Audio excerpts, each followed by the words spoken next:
Bonjour à tous et que la paix soit avec vous.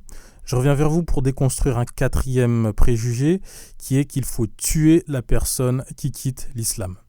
Alors, le Coran est clair et simple. Je vais vous lire deux extraits de deux versets du Coran, comme ça vous allez voir un petit peu ce qu'il en est. Je vais vous lire donc un extrait du verset 217 de la sourate 2, donc la sourate La Vache, et qui dit ceci donc à propos des gens qui quittent l'islam. Et ceux qui parmi vous abjureront leur religion et mourront infidèles, vaines seront leurs actions dans la vie immédiate et la vie future. Voilà. Et ensuite, je vais vous lire donc un extrait donc, du verset 29 de la sourate 18, qui est la sourate La Caverne, qui dit ceci. Et dit, la vérité émane de votre Seigneur. Quiconque le veut, qu'il croie. Quiconque le veut, qu'il mécroie. Voilà. Donc, pour commenter tout ça, en gros, une personne qui décide de ne plus être musulmane, donc qui quitte la religion musulmane et qui fait sa vie, ou qui décide d'être athée ou d'adopter une autre religion, eh bien, la seule chose qui se passe pour elle, c'est qu'elle perd ses actions, elle perd ses bonnes actions, et ça s'arrête là. Ensuite, c'est Dieu qui jugera dans l'au-delà. Et donc, le deuxième extrait que je vous ai lu, c'est que donc la personne a sa liberté de croire ou de ne pas croire, liberté de culte, elle fait ce qu'elle veut. Alors maintenant, il y a des gens qui vont dire « Oui, mais celui qui quitte l'islam, faut le tuer, etc. » Alors, d'où vient cette chose-là ? Alors, il faut remonter un petit peu à l'époque du prophète, paix sur lui.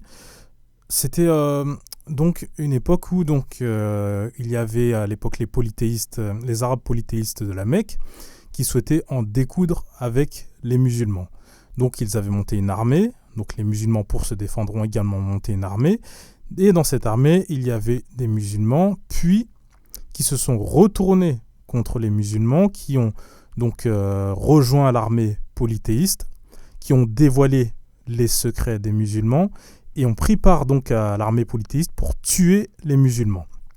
Donc, ce sont des gens qui voulaient nuire à la communauté musulmane de façon meurtrière. Donc, voilà le genre de personnes sur qui ces peines s'appliquaient. Donc, à l'heure où je vous parle, aujourd'hui, ce genre de personnes, est-ce que ça existe toujours ? À l'heure actuelle, il faut me les montrer parce que moi, j'en connais aucune. Alors maintenant, c'est tout simple. Une personne qui quitte l'islam, si vous souhaitez savoir comment ça se passe, donc je vous ai lu les deux versets, donc islamiquement parlant, comment ça se passe pour lui, mais il vous suffit de faire une chose toute simple, c'est-à-dire que vous allez sur YouTube, vous tapez ex-musulman, ex-musulmane, et vous allez voir des témoignages de personnes qui étaient musulmanes et qui ont arrêté de l'être, qui sont devenues athées, qui ont adopté une autre religion, etc. Donc ces personnes-là, elles font des témoignages à visage découvert et ça s'arrête là. Il n'y a pas d'appel au meurtre ni quoi que ce soit. Pour ces personnes-là, elles sont libres, majeures et vaccinées. Donc il faut arrêter les fantasmes. Voilà.